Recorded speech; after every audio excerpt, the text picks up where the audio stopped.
Welcome to New Comic Book Wednesday. You're currently watching a brand new episode of Not Near Mynd. This is the 27th episode of a long-running series that we're trying to get to you every Wednesday at 10 p.m. Eastern Time. My name is Rob Wurst, and we are joined tonight by the ever-present, the awesome, the cool, the challenging voice that you never get to see his face. Welcome, Miracleman. Hey, Rob, how you doing, buddy? I cannot complain, but we have another, and some of you may remember her. Her name is... Oh, shit. Oh, shit. No, it's Lady Fantastic. Welcome back. Lady Fantastic. How's everybody doing? I hope you're all right. I hope you're taking your vitamins and saying no to drugs. Well, at least to the illegal kind, yes. But for the prescription kind, rule number one, don't die. We need to invest in comic books. I just want drugs and saying no to vitamins. Yeah, that's a better option. I just want to say to all of everybody who's joined us so far and is watching us after tonight, thank you so much for not hitting stop right at that well-timed shh.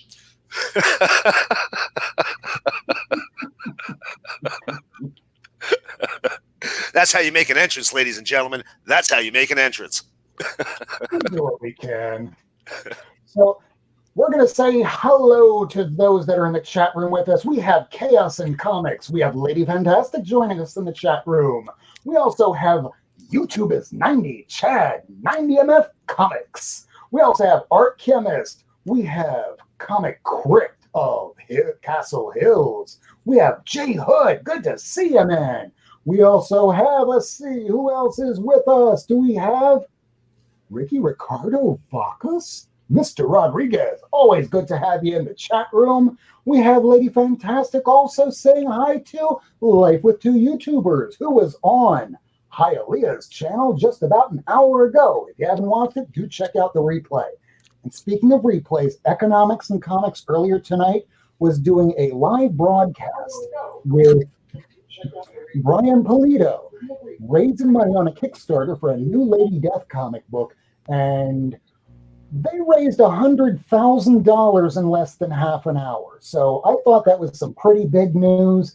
But now after we got all that out of the way, how about we just go around the room and ask, considering that it is New Comic Book Wednesday today, what comics did you get? I know that Lady Fantastic did not get a chance to go to the comic shop today, so she'll burn it down tomorrow and or possibly pick comics up. We're going to hope for the latter and not the former. So how about Miracleman? What did you get? Well, fantastic. I'm just going to show you guys some real quick selections from the new books I got today. Got a couple of new books, probably the same thing you've seen on every other channel, I would imagine, this evening.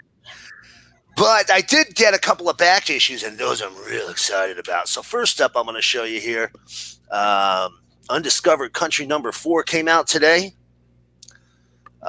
If you're not reading this book, man, this is a cool book, man. This is a cool book. I'm just going to give you a little taste. Set slightly in the future. Sometime after the United States of America walled itself off from the rest of the world, nobody's been in or out of the U.S. in, I think it's something like 25 years, 20 years, some pretty long time. And there's a plague that's basically wiping out large swaths of people outside of the U.S., you know, throughout the international community. And they have to mount a mission to go into the U.S. and get the cure to this disease, and hijinks ensue. Seriously, guys, if you haven't read this, only 4 issues in, get on it, man. It is a good story, and it's Snyder. So, I didn't know that. Yeah. I never see this in my LCS. It always gets picked up before I get there. Yeah, well, you know, And Image number 1, most LCSs are ordering real heavy. By Image issue number 4, for most of the titles, they've dropped. They got 2 copies. Right. If. Right. They're selling like 10, 12,000 of these books, I have no doubt by now, but I'm willing to bet it was almost 50,000 on the first issue. Yeah. Last issue of Flash Forward came out today, and I'll tell you right now, if you can read this book and not get tears in your eyes, you are a heartless, soulless, inhuman killing machine. Because if you even kind of know a little bit about Wally West, DC, or the shared history of their universe, this book meant a whole lot today. So definitely recommend you take a look at it if you haven't picked it up. I had a few more new ones. I'm only going to show you one more here, and because I'm going to be discussing the living heck out of this today. The living heck, I say. The living heck. The living heck. Yeah, see, I got a couple more. We're not even going to talk about these. Forget these. We're going to talk about Batman, and then we're going to get into the back issues I got. First of all, ladies and gentlemen, has anybody looked on the Bay to see what this bad boy is going for already? Yes. $30 sale prices going on right now. $30 sale prices. Couple of reasons for that. Reason number 1, hype machine, blowing up, first appearance of a new character. And number 2, LCSs across the nation engaging in what I personally would call less than stellar business practices, pulling these books off the shelf and charging a premium price on the day it came out. I'm a little fired up about this. I'm going to move on for now, but I'll come back to it later because I got some strong feelings. Listen, if you so that's right to the side of the screen right now. We have right now that has already sold as of today 2 copies together of just the regular version, $53.99 plus plus $2.80 shipping and handling. We have people that have already bought it for $20. People buying the 2 of them for $75. You have this one dude here at I don't know if it's like Wolf Comics or Wolf something or other, but this guy's already selling 9/8 for like $150. But these are the prices that are running today. So this is what we will be discussing later. Ooh, I'm gonna save it. I'm gonna save it because I'm getting all worked up over here talking about Batman, and I don't want to get too worked up. I want to save it for later. So let's get in, what do you say, to a couple of these back issues. For those of you who joined us last week and the week before, I talked about the pawn shop. Pawn shop. Pawn shop. Rob, you remember me talking about the pawn shop, right? Yes, the PAWN, not the PORN variety. This is a comic book show, people. Although I'll tell you, they had some comic book porn there. Let me tell you what.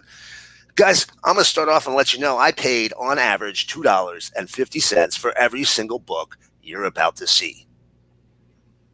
Ready? Adventure Comics number 322. Love the Legion of Super Pets. This is when Pro T2 joins the team. Look at that book. Look at that. Look at how pretty it is. Mm-hmm. I love the pets. It's so dang pretty, man. I love that book. It's a gorgeous book. Next, Adventure Comics number 436. Oh, beautiful book. I've got a line on the entire Spectre run. I expect to have it before the end of the month for around $2 to $3 an issue. I got 435 of that. I think I have 435 as well. I think that's the one other issue I have. Okay. Batman Family number 4 here. I had to get it because there's Batgirl. I love Batgirl stuff. But it also has Fat Man. Fat Man. And let's be honest, how many times are we going to get the opportunity to ever see a story with a character named Fat Man in it again? I've been trying to finish this run off for a little while. Black Lightning. Last 3 issues, number 9, number 10, and number 11. Canceled with the DC implosion. This book had actually started a brand new storyline for the Golden Age, The Ray. Nice. But, of course, it was the only appearance of that storyline. It died right after that because the book was canceled. DC 100 page super spectacular. I believe this is number 6, 1971. This is just a classic DC cover right here, man. I mean, that's sex in comic book form right there. I'm telling you what. Mm-hmm. Just gorgeous. Just gorgeous. If I die anytime soon, please be sure I'm buried in a coffin that's painted like this cover. This is what I want, guys. All right. Done. All right. Thank you. This is my video will right here. First issue special number 2. Featuring the first appearance of the Green Team, the Boy Millionaires. Yeah, it's all right if you don't know this one, folks. What is this, like a Richie Rich like ripoff or something? Kind of, sort of. It's a little more mature. They actually had plans to launch this as an ongoing title, believe it or not, and kind of like a Boy Commandos or a Newsboy Legion of the 70s. They had money and 6 shooters. It's basically all it is the Newsboy Legion rich. That's what this is. That's it. Nothing different. But they had 2 issues planned. DC Implosion killed that too. Gorgeous copy of Justice League of America number 32. One downside, didn't realize it when I bought it. Pop staple on the top left. Heartbreaker because she's gorgeous otherwise. First appearance of Brainstorm. Who cares? For now, he could be coming back in a major news story now that Scott Snyder has kind of sort of but not finished up his run because he's now working on DC Metal like I give a shit anymore. Right. There's another one. All right. So Justice League number 43. This one's actually really cool. This is the first appearance of the Royal Flush Gang. Longtime DC villains.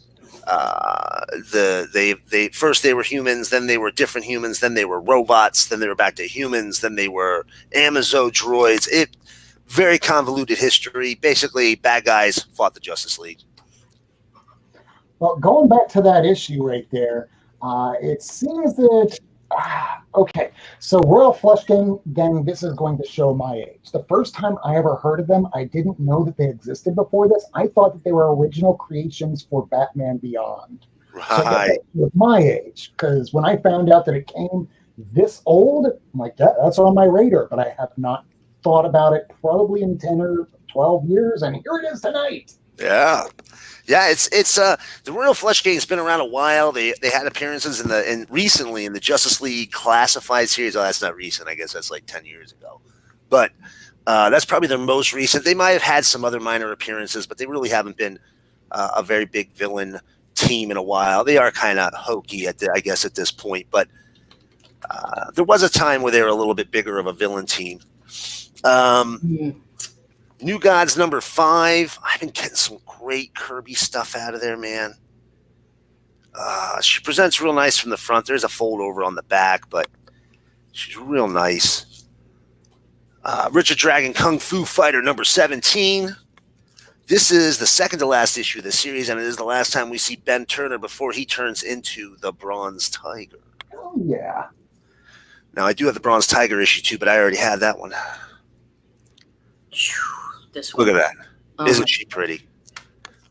The green, dude. It just pops. Mm-hmm. Tough to find these in this kind of condition. Yeah. Showcase 56. First appearance of the Roger Hayden Psycho Pirate. Very important and pivotal character in the Crisis on Infinite Earths. Later played an important role in Infinite Crisis, Final Crisis, Infinite Crisis. Has been a character that has appeared time and time again at important times in DC history, ever since the original Crisis on Infinite Earths, and I've always wanted to get it, and I was just so incredibly happy to find this one, guys. That broke down about $250, man.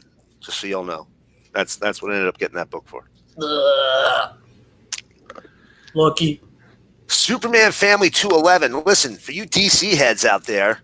I don't know if anybody's really a big DC head anymore, but this here is a pretty big book that should be fairly inexpensive to come by. bottom story there. This is the wedding of Bruce Wayne and Selena Kyle of Earth 2. So this is when Batman and Catwoman of Earth 2, the original home of the Justice Society of America, this is when they actually get married, is in this issue. And that is actually Earth 2, Clark and Lois. They were already married. But should be an inexpensive book, man. And if you're really into DC folklore, 211 is a good one. 222 here, final issue, the Superman family run. Listen, I love pre-crisis Supergirl. So you give me a pre-crisis Supergirl, I'm gonna grab it anytime. Plus, it's the last issue. Why wouldn't you want a last issue? Now we got some pretty Kirby's coming. Believe it or not, Don Rickles, the comedian, made not one, but 2 appearances in Superman's pal Jimmy Olsen.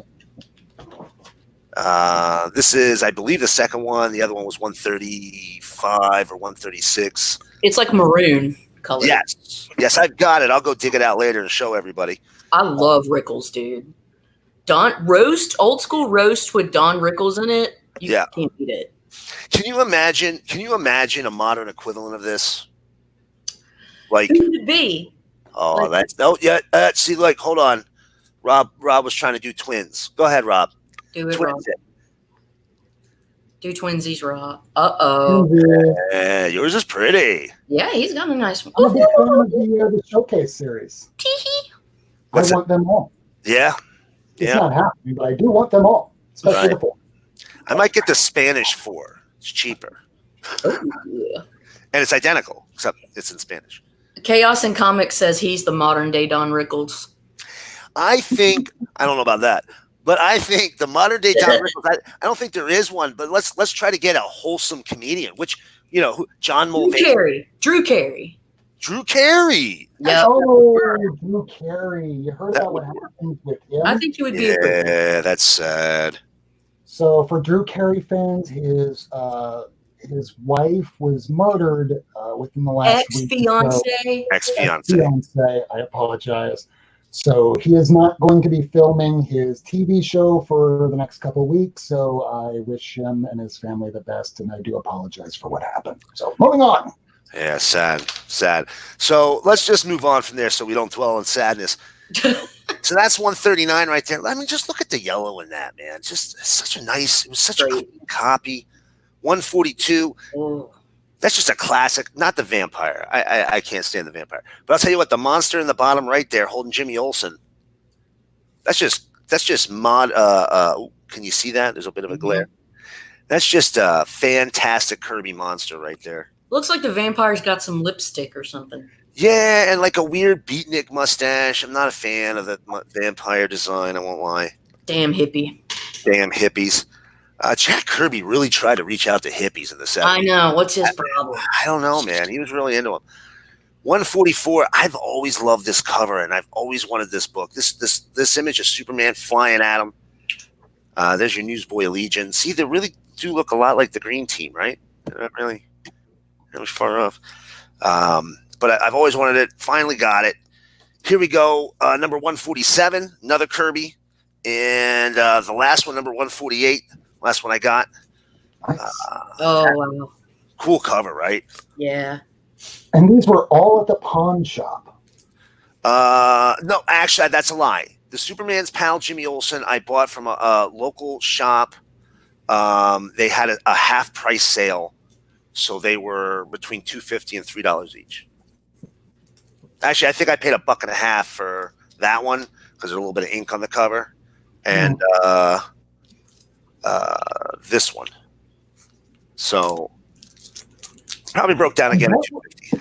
So that Don Rickles copy is from about, say, what, 1974, 75, somewhere around then. Sounds about right. And Don Rickles looks about as old as Methuselah's grandfather there. Right. So by the time he rolled around to doing Toy Story, he must have looked like Mr. Potato. He was so. Yeah. Yeah, he was an old looking dude way back when. So yeah. He looked the same for about 40 years. Right. Right.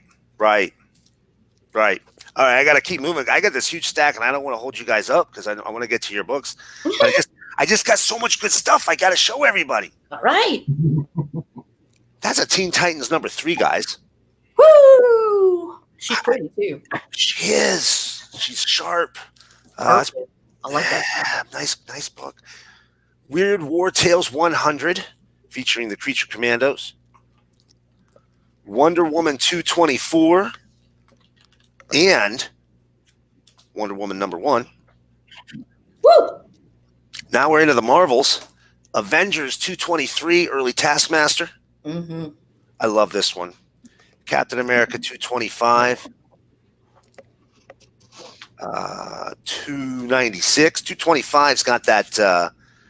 I didn't know. I wasn't sure. Cap's Other Life. I didn't know much about that story, but I remembered for some reason that was a good book. Then you got 296 here, or sorry, 295. I think that's First Sisters of Mercy there. And then part 1 and 2, I believe, of the Red Skull Origin, 297 and 298. Nice.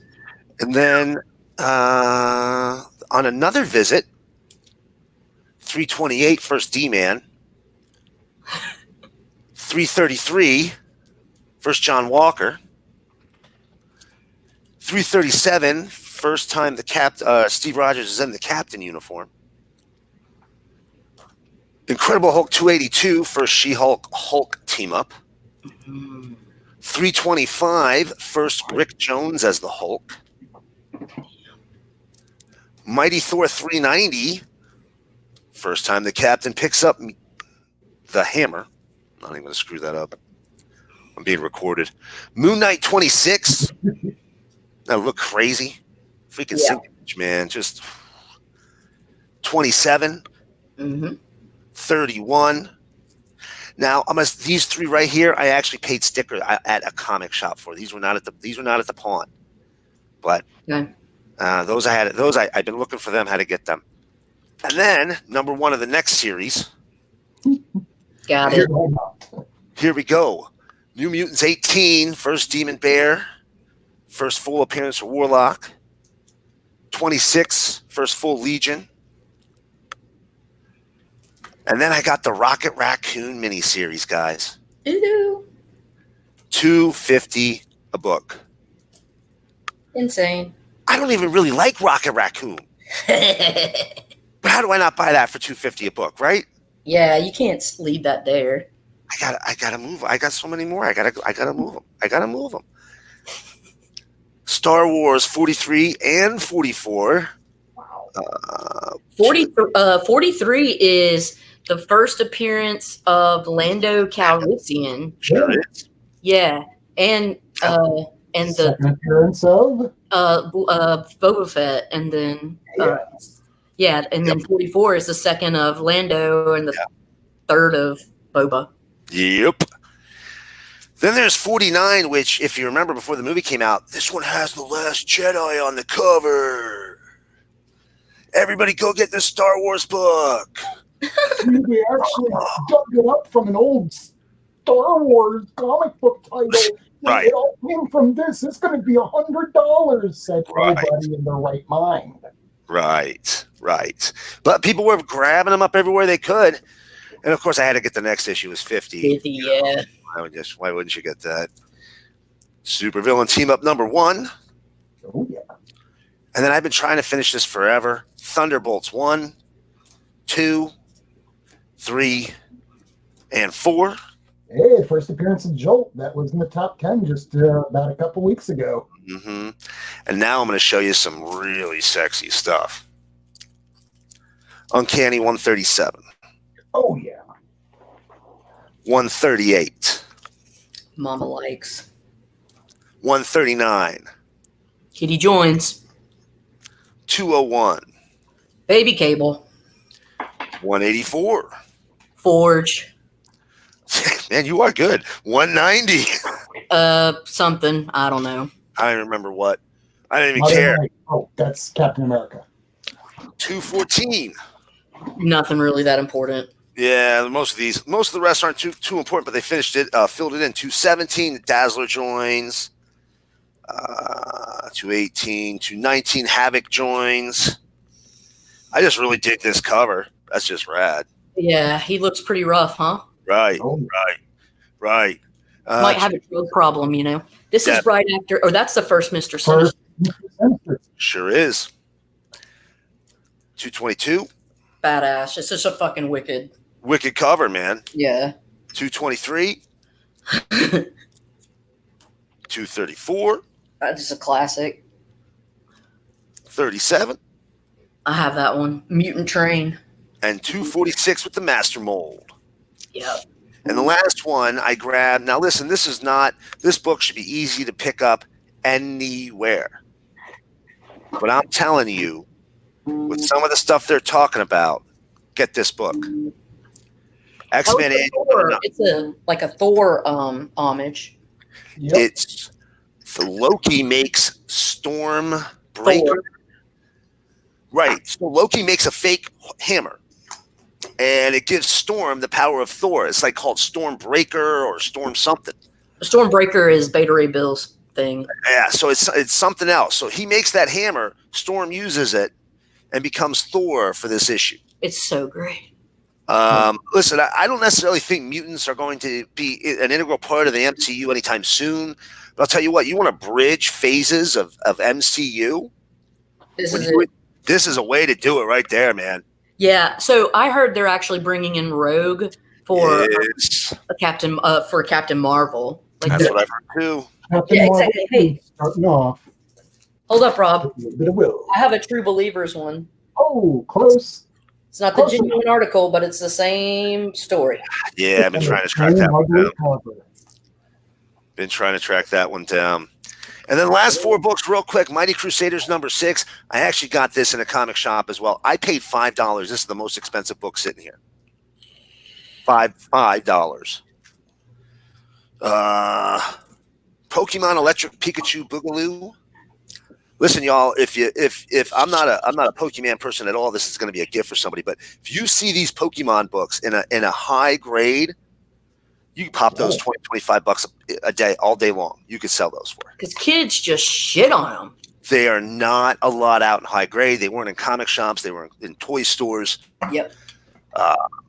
If you find them, man, grab them. You get them for the same reason that everyone was trying to find those old Sonics. Because when kids get a comic book, they don't treat them like collectors. They go, ooh, and they open them and fold them back and toss them, and they get left in stacks. And before you know it, they look like shit-tier books from the 1950s. Right. And yet they might have only come out 10 years ago. Right.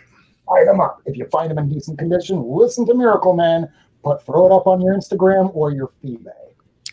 Easy to move them too, man. That Pokemon audience is huge. You got Pokemon fans, you got comic book fans. There are people who want this book. Like I said, this is going to be a gift for a friend of mine. They know who they are. They'll probably watch us tomorrow. Solar Man of the Atom #7, early Valiant stuff. I've been trying to finish that off. And this one here, my oddest of oddball books of the week, The Terror from Lead Slinger Comics. This is a black and white. I think it was the only title they ever put out. And it's actually the Black Terror's protege. That character was in the original Golden Age comics, and it's just him as an adult, and it's very much him dealing with a PTSD and trying not to be a superhero anymore. Because he's not really a superhero. He is a bloodthirsty vigilante in this iteration. Okay. So if you run into that, it was worth the read. I'll tell you what, only one that ever came out, but it was fun. No, it was just probably one guy, maybe 2 guys working on this, and they threw their all into it, thinking that they're going to become big. And 10, 20, 30 years later, who did this again? Lead Slinger Comics. Well, Ricardo Jose Rodriguez Vaca seems to like it. It's cool. I mean, it's cool. I like it. I like this oddball stuff, though. And anything Black Terror or any of those Golden Age characters that are in public domain now, I'll give it a shot at least. And it was only one issue that ever came out. It was an easy investment. It kind of looks like a cross between the Red Hood, Mr. Terrific, and the Scourge of the Underworld. Yes. And the art on the cover is definitely a step up from the interiors. So I'll just point you that if you see it. Oh, you know what? One last new book. I don't know if you got this. Wonder Woman Dead Earth. Awesome. Dude, this might be my favorite Black Label book yet. Might be my favorite yet. They haven't put out some great ones, I'll be honest with you. Batwing, this story was not really my cup of tea. Harley, I just didn't care about. The Question lost my interest fast. That Superman, Dark Knight, the Frank Miller Superman. I haven't really been getting into the Black Label stuff. These oversizes. This one here, awesome. Anyway, that's all I got. Sorry I took so long. What has it been, 45 minutes? Please, let's see what you guys got. So, moving on to Lady Fantastic. What do you have? So, I didn't get any new comic books today, but I have some recently acquired comics, and those are what I want to show you. So, I'm going to start off first by saying, okay, this came out, this says November 2019, but this was the Alter Ego tribute to Stan Lee issue. And then in January 2020, they came out with the Jack Kirby number 78. So it's a collector issue for Alter Ego. But I just wanted to show that. I picked this up because I was compelled to. And honestly, on the back, this says... So here's images, and it says authorized by the Kirby estate. So I don't know. I just think that's kind of cool. So here are some recent acquisitions I may have shown on something, but so I got this Doctor Strange Eternity. It's a 180, and I'm just a sucker for those mixed media covers where you've got some actual pictures with the art. I got real quick. They have that same issue at my shop. Did you just get that? And if I may be so bold, how much did you pick it up for? For this one, $9.99. That is worth it. What was the other? Well, they have it at my shop, but I haven't taken a look at the price because, I got a few other things today that I'll show you. But no, go back to what you're showing. Yeah, I thought that was decent. I want it.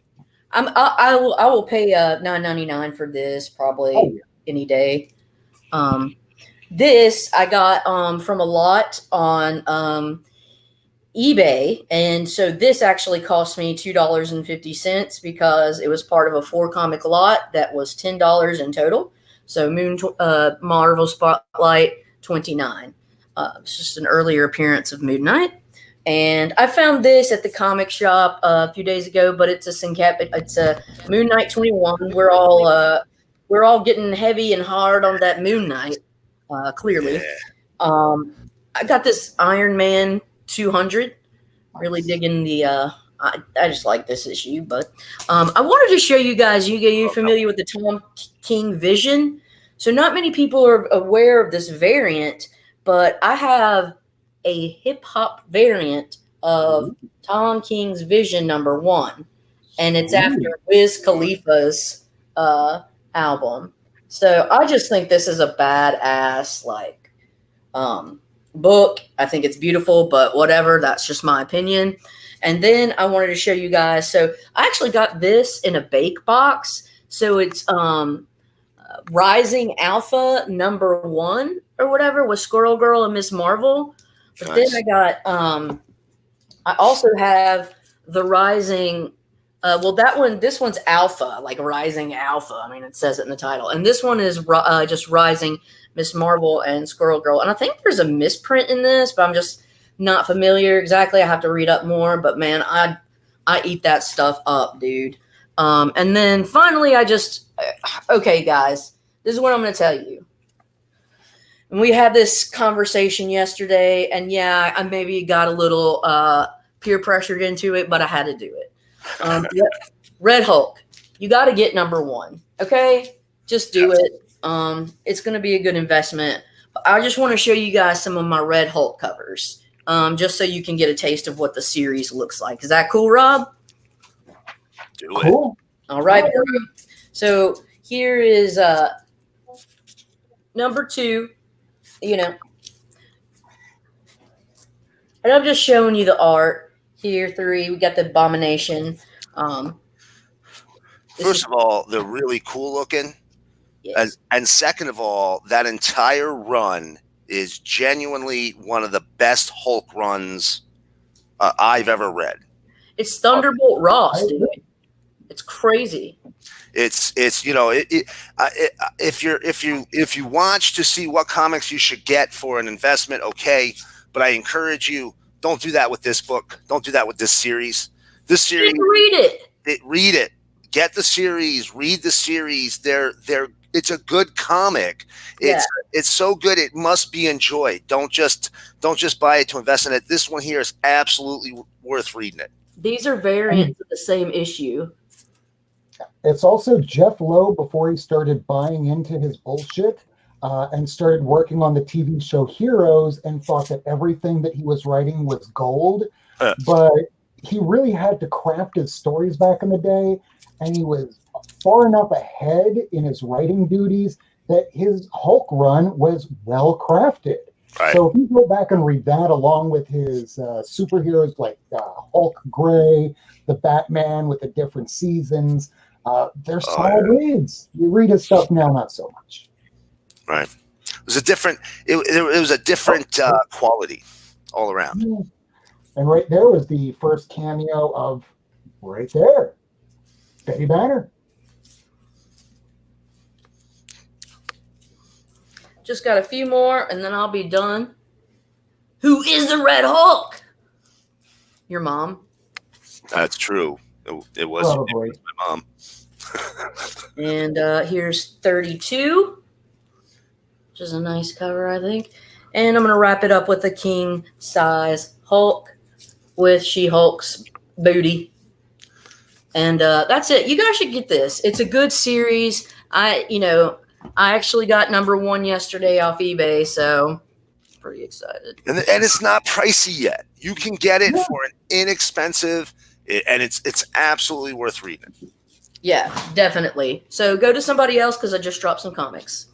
Oh no, don't do that. Don't die and don't hurt the comics. That should probably be rule 2, but it's rule 2 is really if you're going to try and stay alive, get comfortable. We're going to be here for a while, so just don't drop the comics. That should be rule 3. We're going to be creating rules here. But we have Comics with Bueller in the chat room. Thank you for coming, Bueller. Holy cow, Bueller. Dollar Bin Fodder. We also have Air Spider 23 joining along with Dollar Bin Fodder, which I just said. Tony Fett, Justice for Comics. Comics on the Mind is still with us along with Justice for Comics. We thank everybody for coming here. So this is the next segment of our little show where I get to ask my little question of, I don't know.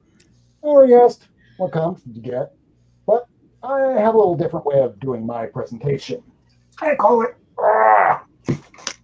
what's in the briefcase? And it was a big weekend. Well, not so big that they didn't all fit in here because I had Sharon, who also known as Life with 2 YouTubers, going, how's that all going to fit in the briefcase? I said, well, I didn't put everything in here. But for the ones that I did put in here, and I'll already put this out there when I put these books up because I don't want to harm any of them as I get them out and shove them in front of a camera. It's like, hey, I need some alone time so I can broadcast to the whole world. I need my privacy. All right, so here we go. We're going to be doing the discussion on this, so I will start with it, and then we will circle back and talk about the son of a bitch, because this happened this week. So here is my camera. Let's jump on over to this.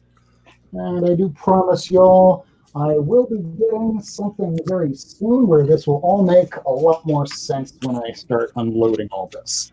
So, Batman number 89, as we all know, is the first cameo appearance of Punchline. And Punchline was only used in 2 panels of the entire book. There was an error version of this copy where on the page, the first cameo page of Punchline also has an appearance of the designer in cameo.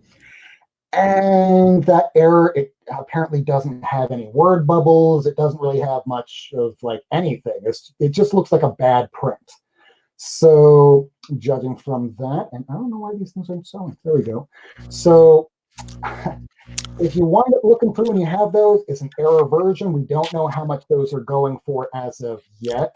But if you take a look at Key Collector Comic app, this issue is running $20 now, whereas this issue is going for goddamn $30. Ridiculous. It just came out today. It's not the first full appearance.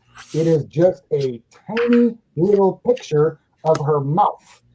And earlier on in the book, it's just another silhouette picture. And anybody that kind of remembers back in the day in the 80s when they were trying to introduce Killer Croc to us, they took their sweet ass time. It was as though the writers of the book couldn't exactly gel how they wanted to do it.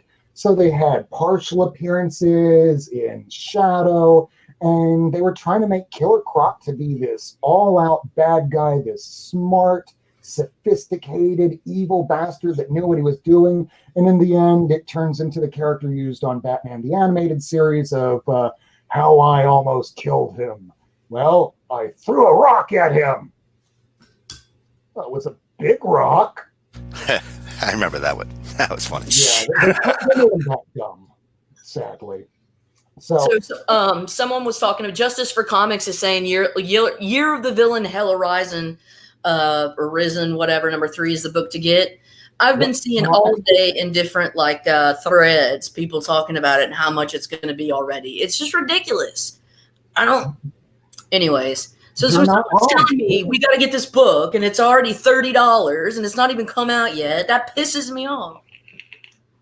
Anyways. I already told my comic dealer, John, over at Fresh Comics. Now they're calling it Frank's Comics, and for those people that don't know where it is, and this is the comic shop that I do go to, the name of it is Frank's Comics, and I'll zoom in on that for you so you can see what it is. Frank's Comics, it's located in Miami, Florida at 2678 Southwest 87th Avenue, Miami, Florida 33165. They do right by me. They'll do right by you. So that's where I wound up picking this up. And he pretty much sold out almost instantaneously. So I wound up having somebody that was at the shop, or not at the shop, but he ordered 3 copies of the regular Batman series. So he said, hey, I wanted to get other books. So is there anybody that I could offload one of these to?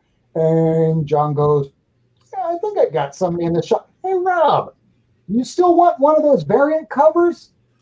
Yes. Is $11.95 too much? How much is the cover? $4.99. Nope. I'll take it.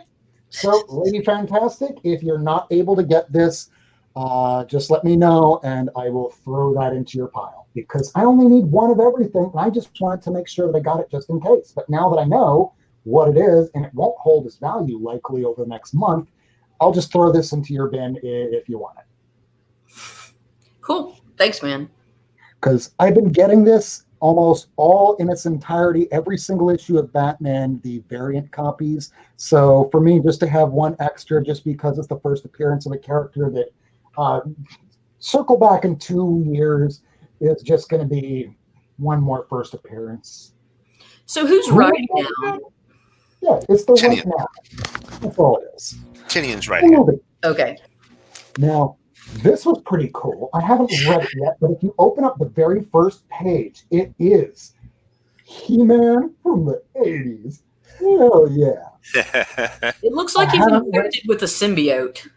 It does look that way, doesn't it? And I don't even believe this is the variant. This is just a regular copy. Yeah. I don't think there was a variant. Nope. So if there was a book to really blow up this week, this probably should have been it. And there's one other that's coming up in just a moment that Miracleman just showed up a few minutes ago.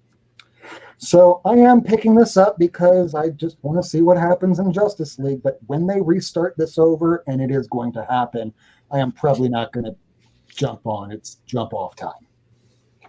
So Teen Titans 39, here's another character that popped out last year. And how much is your first appearance going for now? Cover price? Maybe less? Dollar bin? Lady Fantastic? Did you find this in the dollar bin yet? First appearance? Crush? Yeah. This is the issue that probably is going to be a sleeper because this will figure into stories to come over the next year or so. Yes, Wally West is a murderer. They're rehabbing his personality. In this issue, spoiler alert, but not because it's on the goddamn cover. So the Flash sits in a Mobius chair, very much like Batman. I have not read it. We can consult with Miracleman about this on what happens, because in Batman's case, he sat on the chair, asked, hey, what's up with the Joker? And went, no kidding, there's 3 of them? I don't know what's going on with Wally, but I'm curious to find out what happens next from here. Captain America number 19, Arian revealed. I'm a little behind on Captain America. Captain Marvel, I've been digging this whole series so far. It took until about 2 weeks ago where I read every single issue, and I've been digging it. So this is Vox Supreme controlling Captain Marvel and telling her, you got to kind of kill every single person in the Avengers. Luckily, it was a good thing that they had a whole bunch of clones lying around. Cosmic Ghost Rider number 3. Here's another new character where first appearance, fantastic. As far as follow-up is concerned, kind of just fell off the boat like those 2 ladies that unfortunately fell into Biscayne Bay yesterday. It exists still, but not many people are kind of paying very much attention to it. Sorry. Daredevil number 18. I did read this. Daredevil is a solid read. I know that Ricky Ricardo Vacas, dude, your lawyer, pick this up. This is some amazingly written stuff. Anything with Chip Zdarsky's name on, I will definitely. Zdarsky's great. His Howard the Duck was awesome. I missed that. I have got to get on that. That was a good time.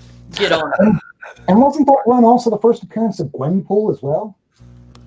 No, I think no, that was Spider-Gwen. I don't know when Gwenpool was.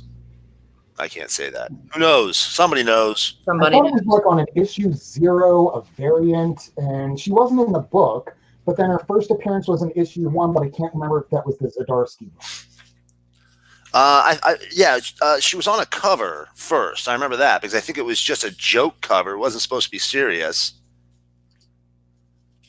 And then they actually made her a character in the continuity.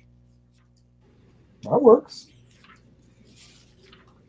And I'm just going through all the people here, and I'm already having people giving me offers for that Batman 89, and I already promised it to Lady Fantastic if she can't pick it up, and I'm pretty sure she's not going to be able to pick it up. Right? Yeah, probably not. Probably not. So moving on from here. What?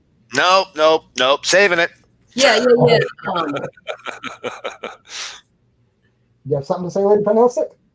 Yeah, she was. So her first appearance was in Howard the Duck, number 1, but it was republished in the Unbelievable Gwenpool 0. There you go. Yeah, there you go.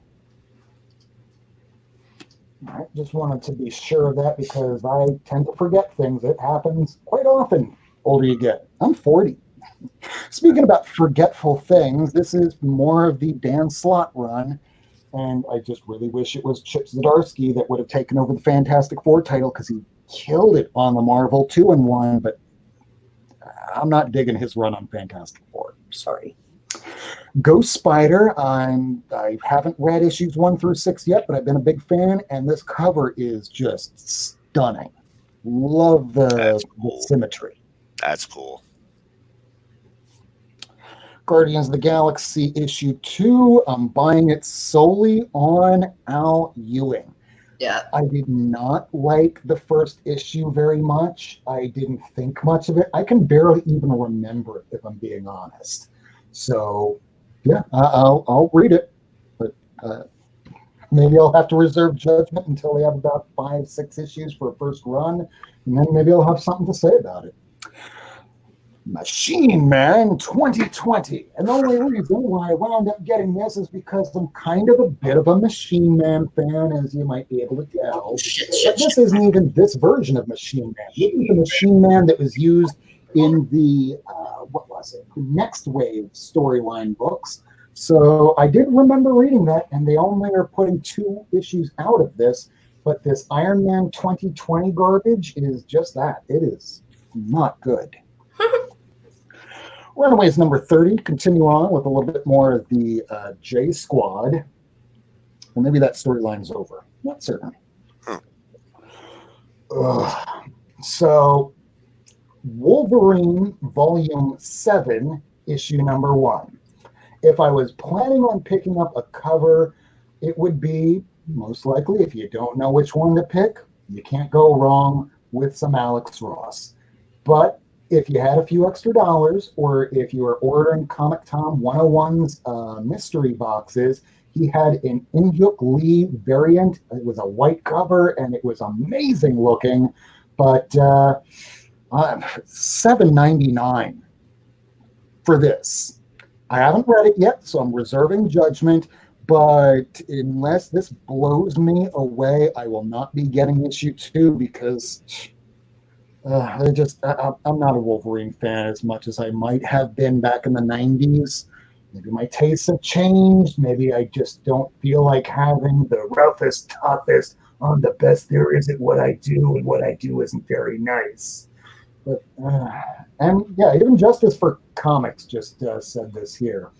Wolverine 1 is one of the worst Alex Ross has done in a long time. I'm not going to go so far as to say that. It is very dark. You can tell that somebody made there's a lot of green. Makes you think that maybe he's still a little stuck on Hulk. Yeah, good point. I gotta agree with Justice on that one, man. I'm a big Ross fan, and that is not that's not a Ross cover I have any interest in. Yeah, and I don't know about Al Ewing with Immortal Hulk. I'm still really liking Immortal Hulk. Yes, he's been going a very left wing lately, which I'm okay with. I don't care what direction you're going. Just make it a well-written book. And him attacking Roxxon just feels like this is my political discourse, and I'm writing this as my story now instead of a regular comic. I don't want to be like one of those people on the internet saying the initials, but I can see how people might say that. And yes, Air Spider, I have been reading Thor. I love Thor. Thor is Donny Cates back on his game after just not quite hitting it out of the park with his Guardians of the Galaxy run, because he stopped at 12 and just went like, no, I'm not good with this team stuff. He even said that on his Twitter page. But Slott was pretty good on She-Hulk Volume 2, 2005 run. You're right. Yeah. Back in the day when he was writing stuff that didn't have so much, poignancy that would reverberate in the rest of the Marvel universe, when he was writing his own little corner of the universe, it was a lot of fun. The second he starts trying to do more serious stuff, and you lost me. I mean, some people are just better at things than others. I'm not saying it's bad writing. It's just not for me. Whereas Wolverine is supposed to be for me, and I just have a feeling right in my gut that's telling me I should not be getting issue 2. Just stop. Stop, Rob. Stop. There's other comics that you should be buying that'll be worth more for your time, and just better reads. Oh, and Alex Ross, Jay Hood saying that Alex Ross likes the classic Marvel characters, not the anti-heroes, and it shows. He's doing Wolverine covers so we could sell the originals for $20,000. Yeah, X-Men 500 is like one of the most beautiful. The Alex Ross X-Men 500 cover is like fucking incredible. Sistine Chapel. Yeah. Oh yeah, agreed. So Marauders number 8. This is one of my favorite of the titles of X-Men. That's not X-Men. That's not Hickman, because it's Kate Pryde, and I'm curious to find out what happens next. New Mutants is not one of my highest tier titles I'm reading right now, but it is Hickman, and I'm curious to see how he's going to tie this all together, if he's going to tie it together.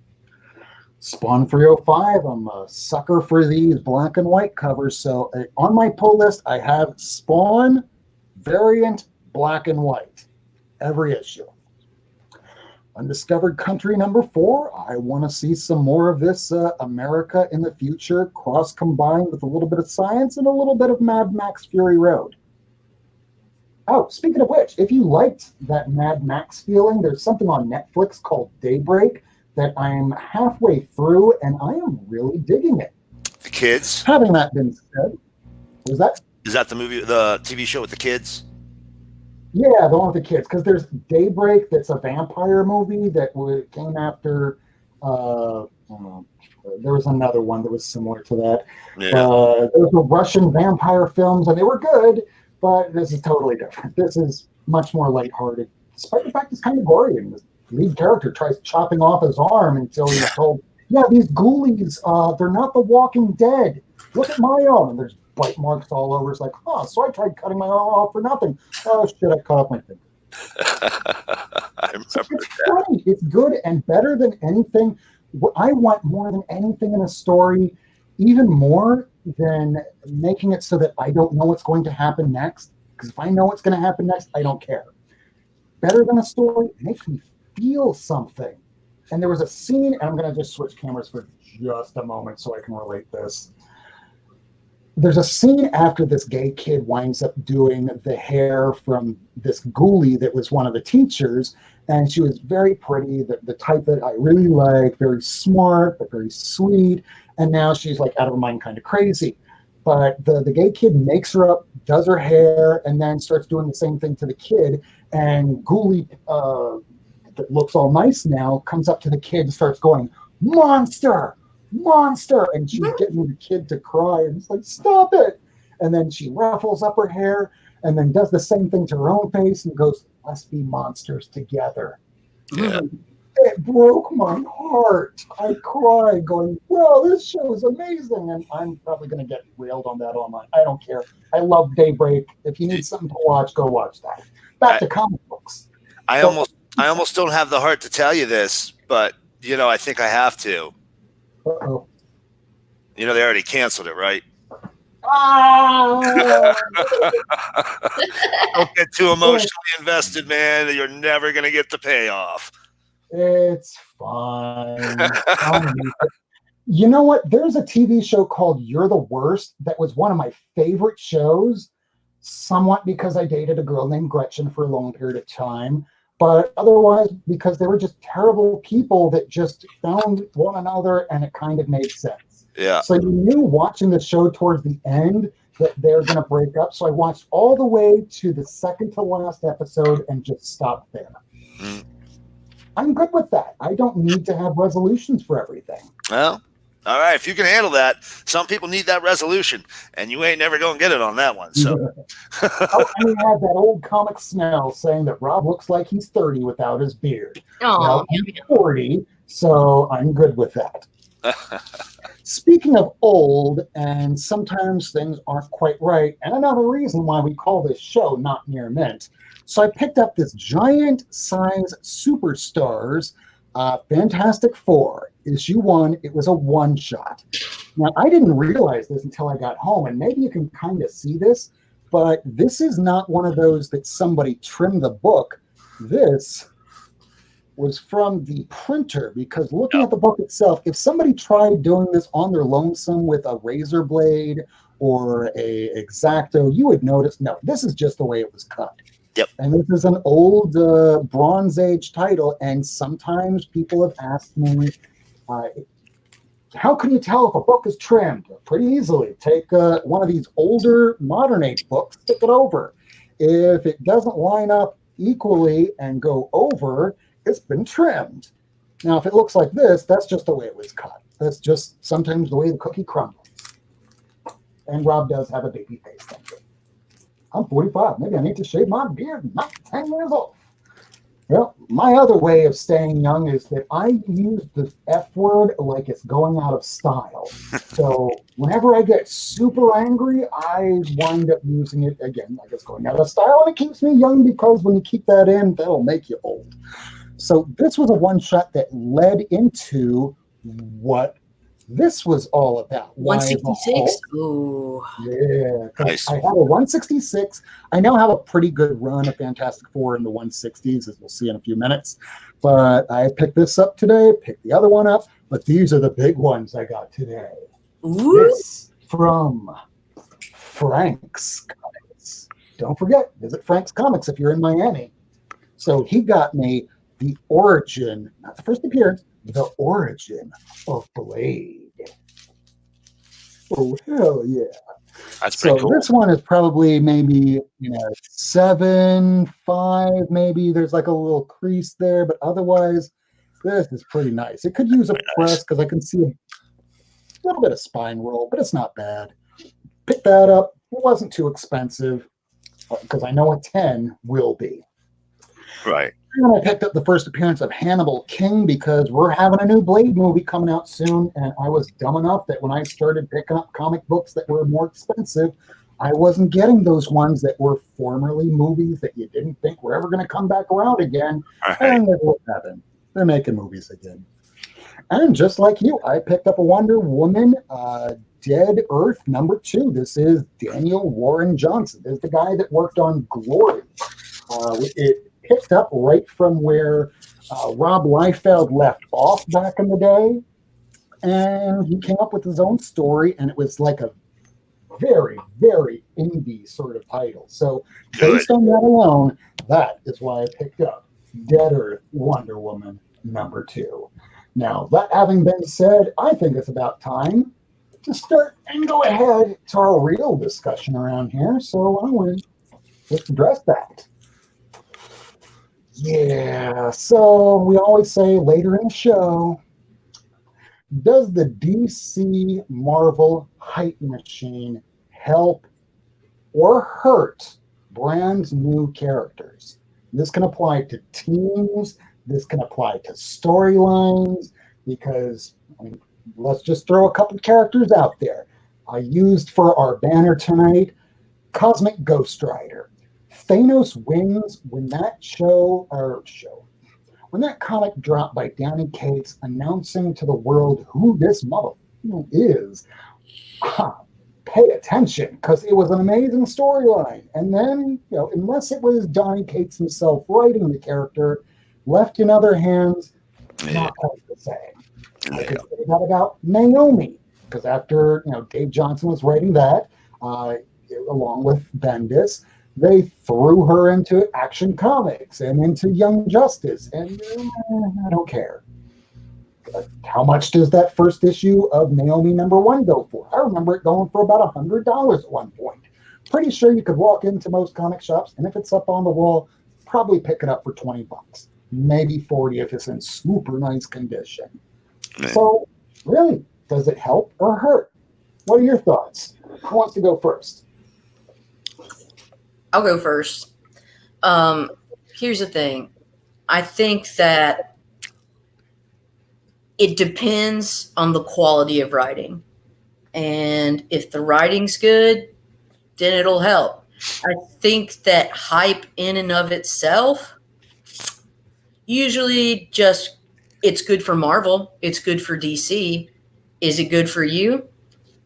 It depends if you like it or not. But I think that hype is great if the writing's actually good. That's not the case all of the time. Most of the time, it's not. But that's my 2 cents. So here's what I think.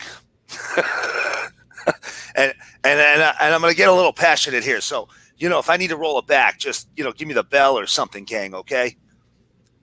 But I try to be very positive as much as possible. Even if I don't like something, I try to find the good things about it. But here's the thing.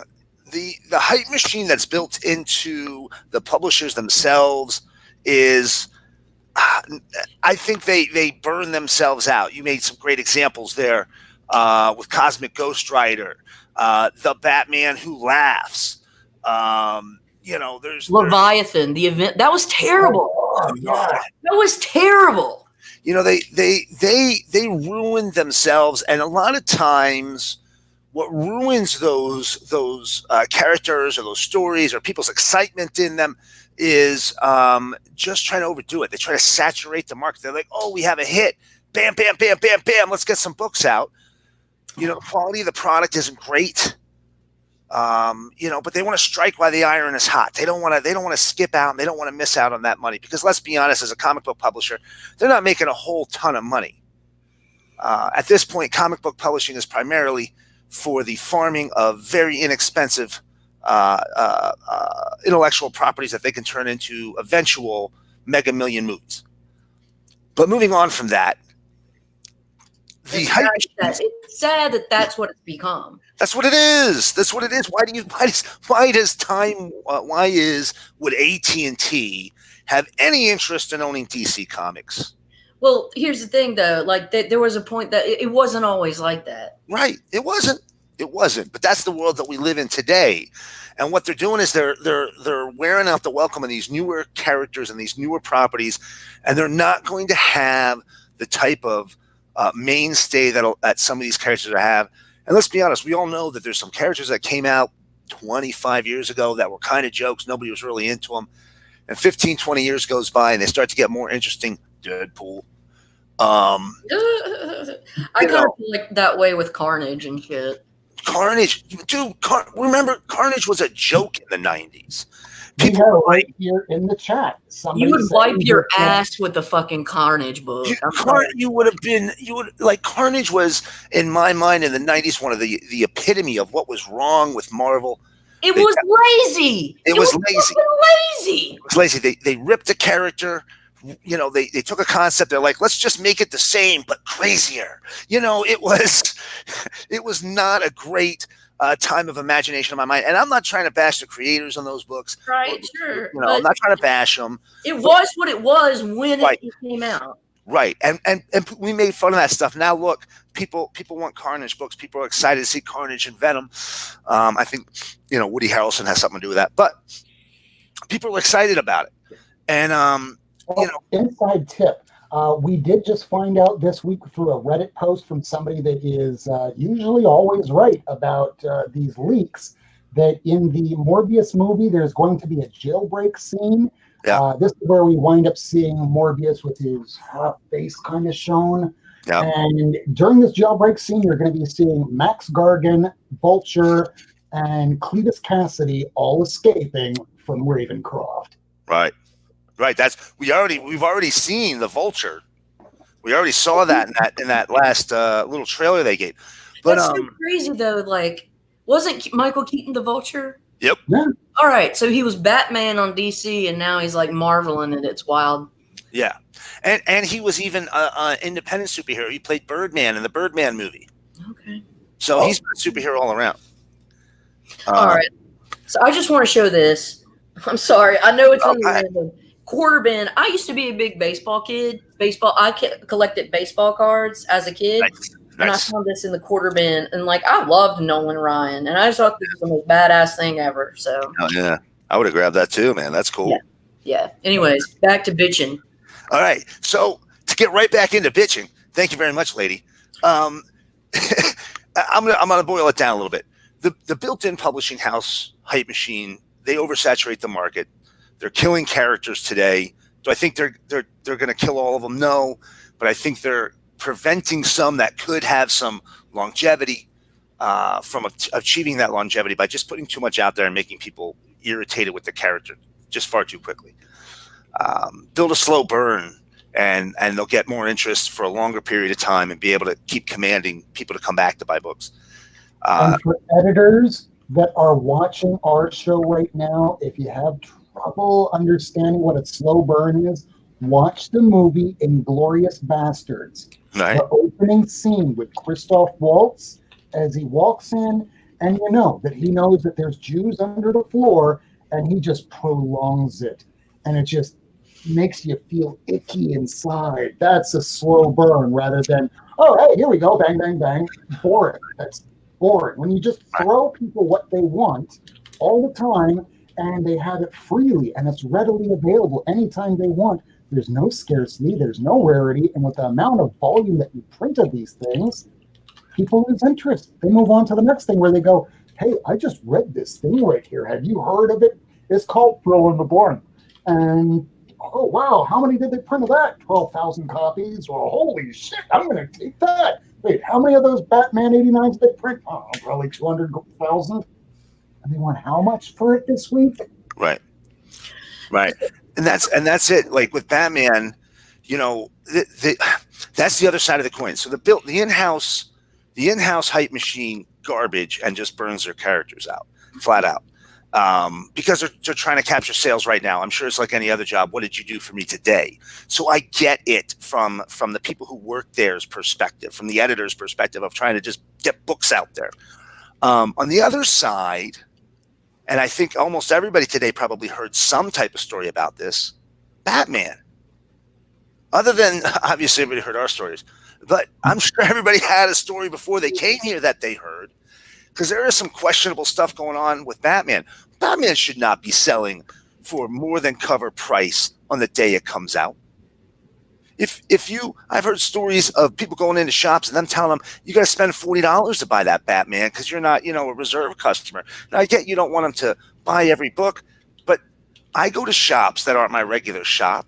And if I walked in and the guy told me I had to spend $40 to buy the book I wanted off the shelf, I'd never be going back to that shop. That's horrible business practice. Yeah, it's a no-brainer. You're just like, fuck that noise, bye. It'll never happen again. One stunt like that puts you off forever. Forever. Done. Forever, ever. Dunzo. Forever. Dunzo. Right on the Dunzo list. Never again. And you know what? It's not really a thing where, okay, yeah, you might burn out that one person. Maybe you made some money off of some people, but that is not a business tactic that's going to keep a business open. But it is one that will close a business. People don't stand for that shit. Right. Especially, like you said, if you've been a loyal customer and you've been there and invested thousands of dollars in back issues and shit, and you go in there and they try to pull some like crap like that, get real. Right. Get out of here. Right. And not only that, but one of the things that it's doing is it is absolutely burning people out. One of the reasons that comics has maintained the popularity that it has in recent years is because of the very hype train that may end up being its undoing.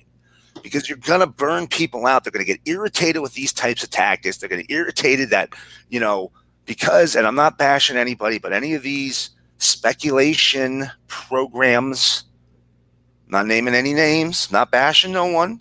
I'm just saying because of those things, there's this buzz that's getting built up that's bigger than probably it would be without it. And, it's blowing things out of proportion. And what happens, Rob? You said it last week. This week, the book is $30 on eBay. 2 weeks from now, what is it? $10 tops, maybe double cover. And So over here, go ahead, fantastic. I'm just looking for this book now because we were talking about it earlier. Go ahead. Yeah. So, like, the thing is that I see the same type of behavior anytime somebody sees like a tweet of a fucking person working on a new film on a set. Like, I think that the MCU is great and I'm so glad to see it. But I also think that the hype around movies causes books to go in absurd places. But that's just me. Now, absurd is what you're seeing on the screen right now. For those that watch this show, or rather listen to this as a radio show as their drive to or from work, Right now, we just put up on the screen here. Sorry, liability means nothing when this is what you're actually doing here. What? So we have up on the screen Batman 89, first appearance of Punchline, Harley Quinn replacement, CGC 9.8 for pre-order. Now, this place is called Wolfpack Comics. I'm unfamiliar with it, but you cannot send in a book at CGC and get it back in enough time to send this out tomorrow. What the fuck? That's fraud right there, man. That right there is fraud, and that's one of the things that happens with this time and time again. You got some, and you order that, you're not getting it until 3 months later. If you're lucky, I sent in my Walking Dead. That book took 6 months to get back. 6 months. So there's no way that book came out today and they got it slabbed and back anytime in the next 3 months. I'm telling you, that's definitely bullshit. It's crazy. And it's not anybody's fault. I'm just saying that there's a lot of things that contribute to this. But people will buy it. That's part of the problem too. If you're watching this show and you buy stuff like this, for the love of God, please stop. Don't do it. If you get one for cover price, you might pay all the way up to $10, maybe $12. After that, wait, because like we say every single week, it's just a game of patience. Right. And we have here Comics on the Mind saying, "I love you, Miracleman." So how about we just have you join the show? I love you, Miracleman. Oh my goodness! Thank you for having this discussion, by the way, you guys. Because it's stuff like this that infuriates me because I collect to read, and I looked at that price because I'm reading that whole Batman Who Laughed run right now. I just want to read that book. Right. And now I gotta worry about that book being like $40, $50, $60. So dumb, dude. Dumb. That doesn't make no sense. That's the same reason why I haven't bought Spider-Gwen's book, because I'm waiting.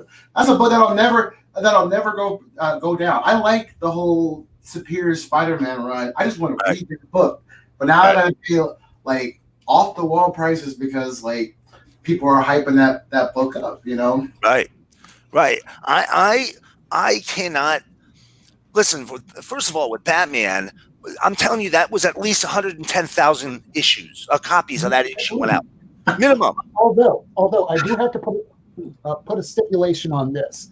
When King was finished with his run, when he burned a lot of the goodwill with Batman 50, with the fake out of the Catwoman Batman relationship going south, I saw what King was trying to do, that sometimes you have to take away everything to build up your hero, but editorial didn't see fit otherwise. So he said, "Hey, I'm killing Alfred, but I'll bring him back eventually." And DC editorial went, "No, we're good. In fact, you're off the book now too. We're going to keep him dead, write a whole bunch of these spin-offs like the Pennyworth R.I.P., the Detective Comics Annual that just came out a couple weeks ago. Both telling about the same story.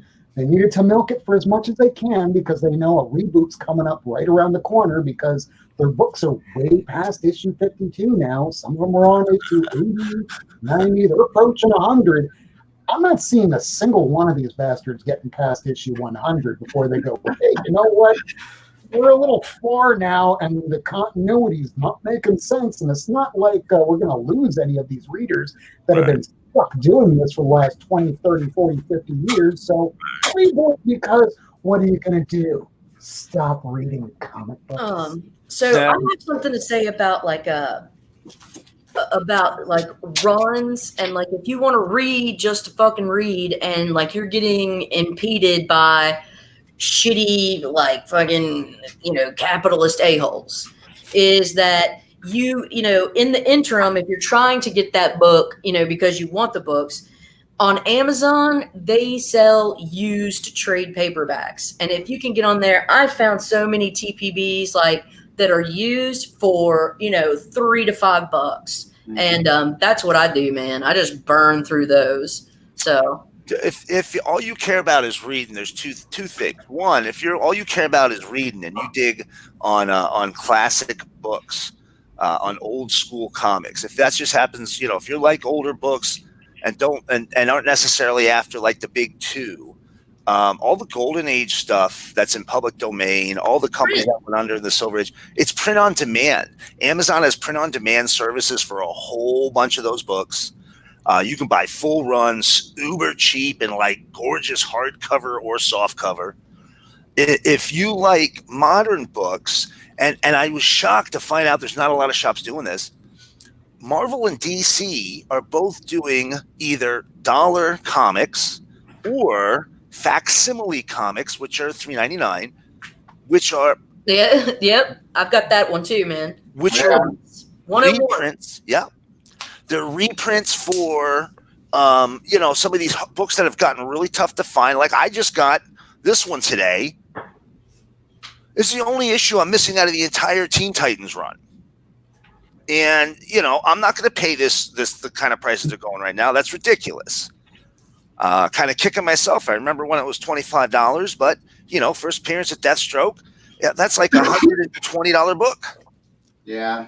Not worth it. Here's one of those weird things from today that still is not making sense to me because, as I keep saying from week to week, don't always listen to me, listen to your gut instinct, because at this point, the market is so diverse and bizarre that from week to week, nothing correlates, nothing completely makes sense. I don't understand the comic world anymore.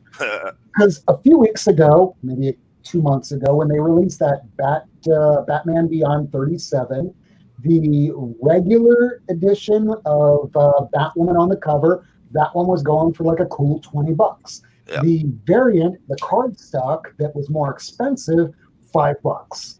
Right. Now today you get about the same thing where there's neither of the character on the cover, neither designer, neither punchline or punch stroke or whatever on neither cover. More expensive one's going to be the variant. Yep. This one is now the one that is less. Whereas even a few months before the Batman Beyond one, the Death of Alfred, that issue, the regular edition cover was worth more than the cardstock cover. So there's no rhyme or reason. It kind of made sense with the Batman Beyond because at least Batwoman was on the cover of cover A, whereas cover B, she wasn't. So that kind of made sense. So it's hard to make the call anymore. Just pick one cover. Don't buy multiples, because after all, I do this week in, week out just to tell you that this is your tip of the week. What's the price though on that Batman Beyond 37? Like, has it gone up? Let me take a look, and I'll share the screen, and we shall go and find out together. Because that was another one that was just like right off the bat, 20 spot. Crazy. I know, because 36 I got the week before. It was on the shelf. I paid cover. The next week I go, I'm the first person at my LCS, no Batman Beyond 37. Fuck off. I was pissed. Most of these, if you're looking at one of the big, the big two's top books, there's a lot of them out there. Batman, like I said, you're selling 100,000 of those a month, man. If there's a Batman book that spikes, literally just wait. They sell too many. You might pay more than cover, but you're not going to be paying 5 times cover on the day it came out. In just a couple of weeks, man, it's going to be a lot cheaper. That's crazy. To be fair on this Batman Beyond 37, this is not core Batman title. Right. Because core Batman title, yeah, they print these to order. Right. They're at least 100,000, if not double that, especially when it comes to these 110, 1-200 covers where it gives you an incentive to order more copies of the regular so you can get this one copy. It's no place you sit in a warehouse. Yeah. But as you can see, Batman Beyond 37 has held its price. There were less than 20,000 printed. We collected comic back listed as 18,647 that were copies ordered by retailers. It goes So for I can't $20. see the price on that. What does the price say? Yeah, I can't see it either. Oh, price says $20. Moving to the variants now, and it shows that the variant of this issue goes for $12. So it goes for $8 less than the regular one. That's makes crazy. sense, though, because the variant cover does not have it doesn't have that one. Hey, what about $4 cover price. has 36 gotten any value? Let's see.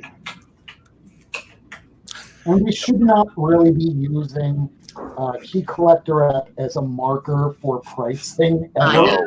They're so I mean, they're not that reliable. It says it's $15. Let's take a look at the variants. It says that copies ordered of 16 was under 15,000.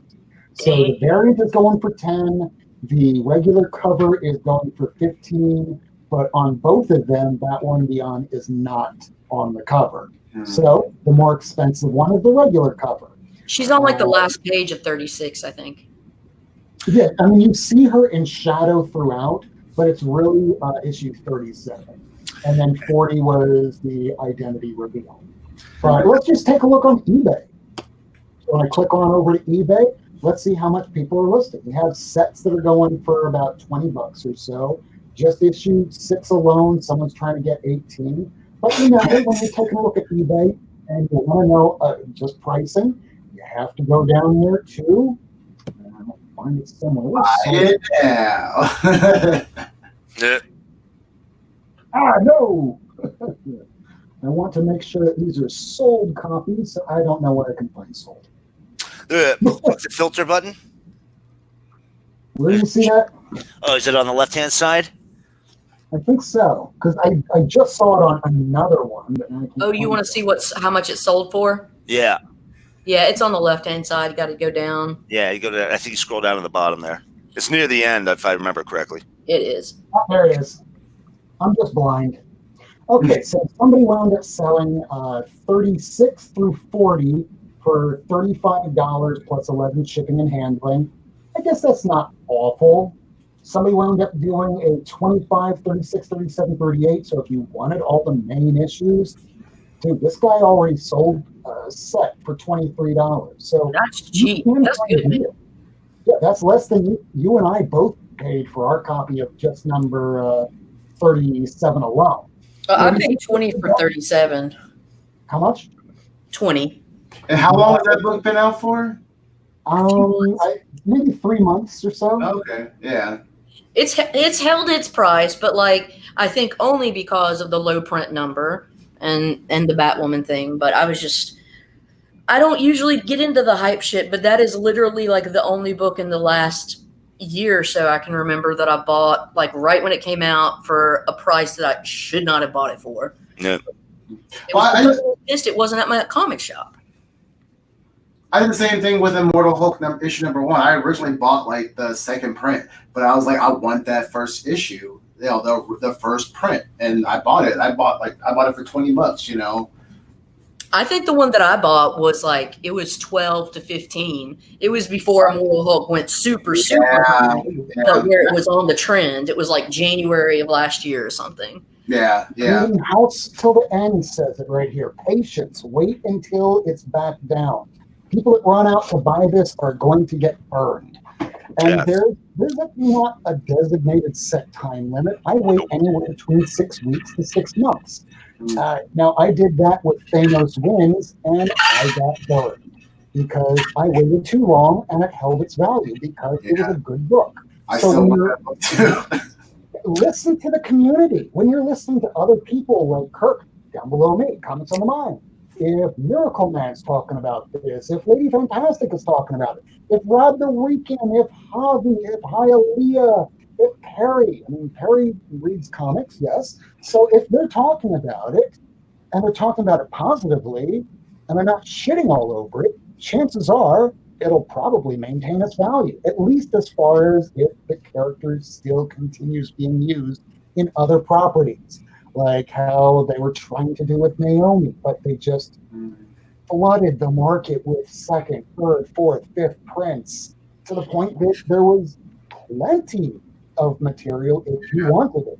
And there was no scarcity left anymore. Scarcity is what you look for. Another tip of the week. But what I find entertaining is when you start getting these fourth and fifth prints that are like worth more than the first. Like, because it's true. There are that. I mean, but anyways. Yeah, you know what? What really matters. You said it a little bit earlier. What really matters on this is the number one. What's the print run like? If it's one of the mainstream big two main books, Justice League, Avengers, Batman, Superman, any of those big books, don't worry. Well, that's just, you don't have to worry about it because it's going to come back down because there's a huge print run on that. You'll find it then. It's going to pop. It's going to come back down. Maybe you pay a little bit more a couple of weeks later, $2 more, $3 more.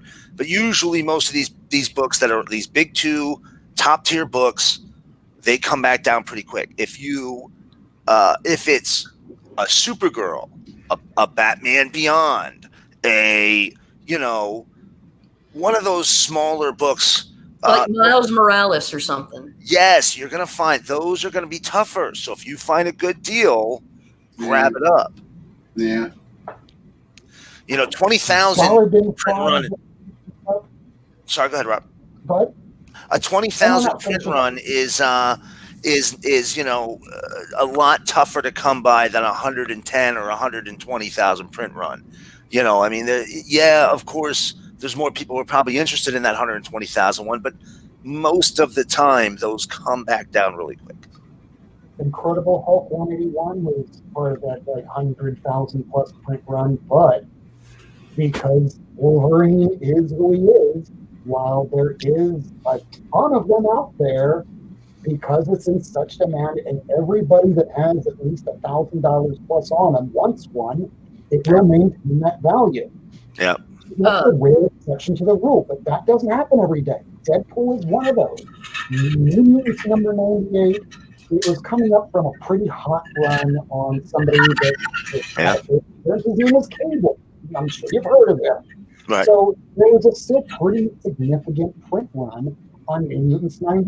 They didn't make a second print. They reserved that for New Mutants 100 when they first introduced X-Force. Right. But there was at least, I'm just going to guess, 50 to 60,000 copies out there, minimum. And this is right around the time that, Marvel is kind of starting to see, the market's kind of shifting. We don't know where things are going. So they were throwing money in one area and then dropping it in other areas. And for the longest time, I had copies of New Mutants 98. I couldn't get rid of it. $5. You want it? Whoa, no, I just want to read it. Well, I have a facsimile copy, but I mean, the reality is like some of us out there, just want, I collect to read, like I said, some of us just want to read the book, but I get it. I get it. If the character's popular, then the price is gonna hype it up. I bought first appearance of Miles Morales because I like that character, I actually don't want to. I'm sorry, I don't want to break in here, but I went to look up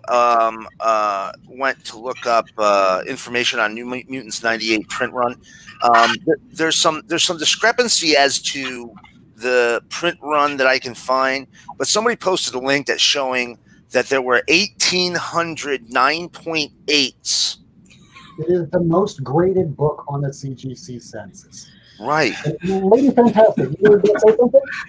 Yeah, so both Ricardo and Dollar Bin Fodder were talking about Moon Girl and Devil Dinosaur. And if you guys want to get on something, Moon Girl and Devil Dinosaur and Squirrel Girl, they are the shit. They are so good, and they're super low print. Oh, so yeah. If it's something that that is going to hold its value and probably go up in real estate, get it. Just get it. Anything that you get it. And those two in particular sell really well in scholastic trade form. They're their highest selling books. My students read it. There you go. But it's awesome. What's going to happen is in 10 to 15 years, those kids are going to grow up and they're going to have disposable income, boys and girls. Yep. I'm pruning them well. Yeah. hey, Dad, Mom, remember when you bought me that trade paperback of this thing called Moon Girl? Well, I went on eBay today and I found it. And I only paid $400 for a story that will be told in about 10 years. That is hilarious. Yeah. Yeah.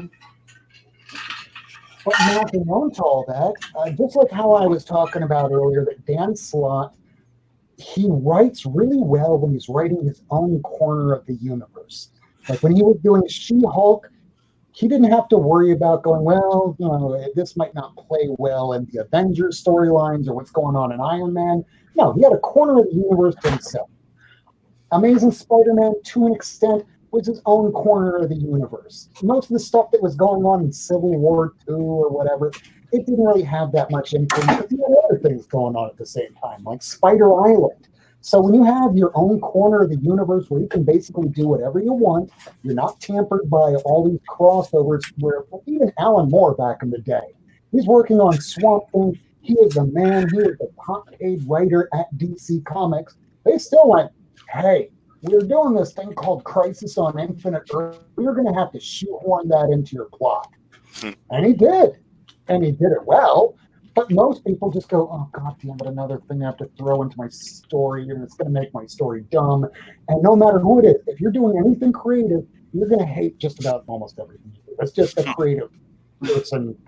It's what we do. So I'm pretty sure he was going, well, if they're going to shit on me, I'm going to shit on right back over. I should probably throw this up too. You can get a Squirrel Girl #1 for like $4. Straight. And I'm looking. What's that first appearance going for? What's an average price on that? Was it winter or summer spectacular? What is it? Yeah, I've got that. Let me grab it. It's about 45 to 50 now, I think. 45 to 55. It's not bad. Yeah, that is a cheap first appearance for a character. That lot. It might not be your average comic fan, but there's a fan base that will come back to buy those comics. You got it. That's a longer term investment. If you're looking to buy to invest, that's a longer term one, but it's going to pay. Nice. Yeah. Nice. Yeah, and it was actually a member of the community, Bullseye Comics. He hit me up on IG and he's like, look, I know that you like this character. I don't care about this character. I want money for the San Diego Comic-Con. And, he offered me, really good deal. It was like $35. And this thing is crisp like an apple. So I just, get it if you guys can. Get it. I'm going to also throw this up here because along with my tips of the week and how everyone's doing their own top 10 books or whatever, this is my little compilation I call the worst top 5. I know it sounds a little anachronistic. The worst top 5 of this comic book week. The reasons why I put in the ones that I put. So we have at the very top of the list, Batman 89. Will it hold value? Won't it? We don't know because there's not enough of it out there yet. So I think Marvel Superheroes 13 is first Carol Danvers. Is it Marvel Superheroes 12 first Captain Marvel? 12 is first Captain Marvel. 13 is Carol Danvers. Carol Danvers. Yeah. So in Marvel 18 is when the psychopositron explodes, and that's when she gets her power. And then 10 years later, all of a sudden, I have it around here somewhere. So 10 years later, she finally becomes a superhero. It takes 10 years for that to happen.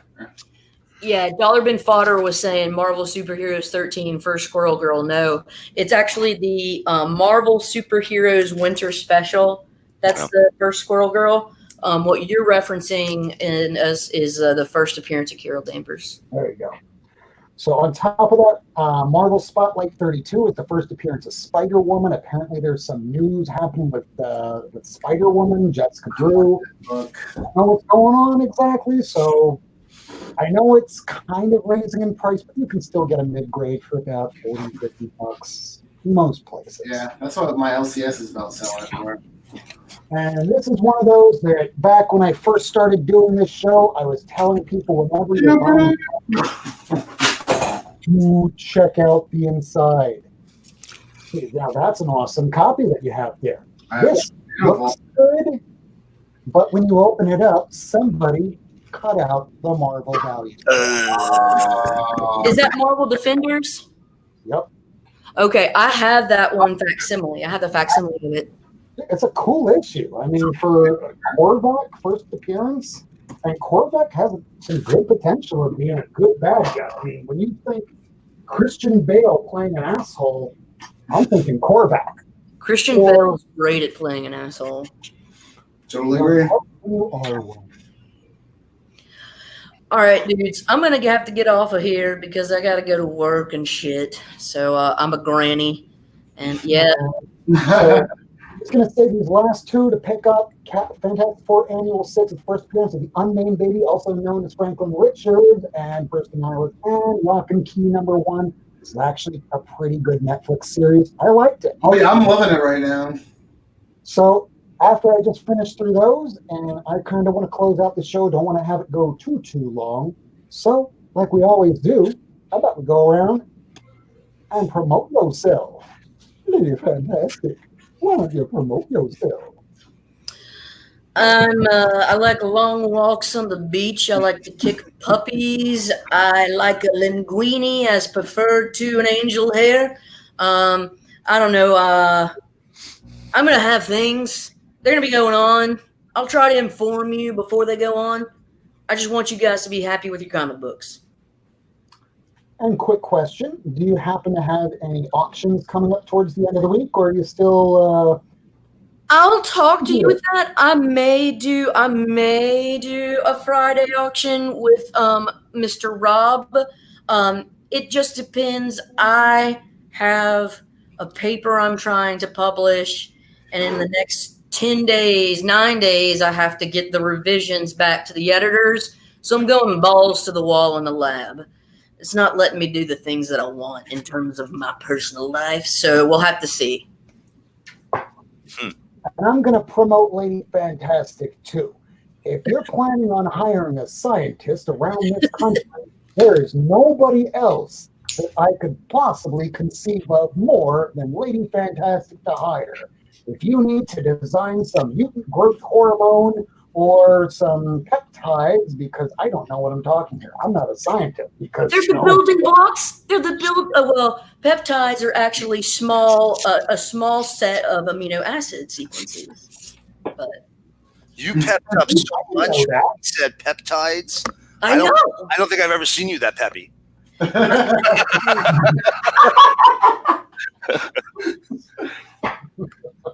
So, moving on to Miracleman, why don't you go ahead and promote yourself? Do you have anything coming up on your Twitter? Do you have an argument with some twats or thoughts or stories or whatever these people are? I definitely had some arguments.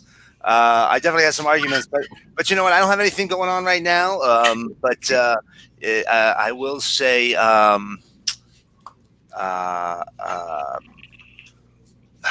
man, I totally lost my train of thought. Oh, I will say, if you see these type of hype trains going, man, guys, do everything you can to slow this kind of stuff down. Don't contribute to it. Slow those trains down. Slow those trains down, man, because what's going to happen is people are going to get burned out on this, and it's going to be bad for all of us in the long run. It's better for every comic fan that more people read comics, and the more these hype trains happen, the more people are going to get burned out, and the less fans are going to exist. So don't contribute to it. Don't be part of the problem. Be part of the solution. Right. That is your tip of the week. Don't be part of the problem. Be part of the solution. Right. Don't buy 20 copies of Wolverine #1 just because it's a #1. Right. That is the thought back in the 1990s. And how well did that work out for the 1990s? Oh, Not yeah, well. It didn't. And 2/3 of every comic book store went out of business. Don't invest in #1s. Don't invest in first appearances unless you and your intuition believe that they have. Only power. you. It doesn't matter what I like. It matters what everybody else likes. Only you can prevent comic hype trains. Right. And only you can prevent your bank account from going down to zero and then finding out, oh, it's expensive being poor. It is expensive. So, moving on. Comics on the Mind, Kirk. I didn't even notice you were going to do that. Didn't you? Oh, go ahead. Promote yourself. What's going on? Promote myself. I'm not doing anything crazy on my channel quite yet, but I will be on Life with Two YouTubers arena show this weekend. Oh, that's gonna be awesome, dude. So stay tuned for that. We're gonna have a pretty good discussion. It's gonna be fun. Yeah, I can't wait. But besides that, yeah, I'll just be in the chats. Yeah, that's you guys will see me. You'll see me. You ain't getting rid of me. But I don't have anything else planned besides that. It's hard to promote yourself when you're asked to. Yeah. It's tough to be put on the spot. I never know what to say. I ended up talking about noodles. Hey, linguine. Breaking news, and that breaking news is Comics on the Mind will be on Life with Two YouTubers, Sharon's channel, where Rena Brown, author, will be interviewing Mr. Kirk. Do tune in. Watch the lead-in because it will be worth it. It's gonna And blow for your myself, if I'm going to promote, we do this show week in, week out. We do the best we can with it. Some shows are better than others. Last week, we were really missing Lady Fantastic. So thankful that she's back. Yep. Comments on the Mind, having a drink. Oh, And our we favorite missed you. And Miracleman. This is your Not Near Mint crew.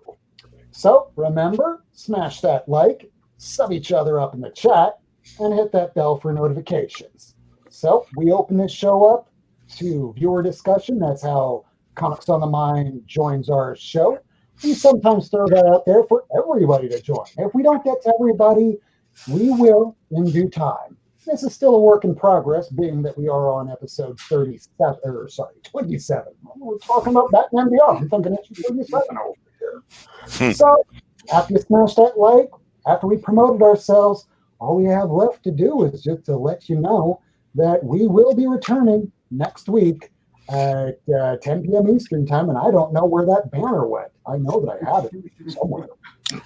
Oh, there you go.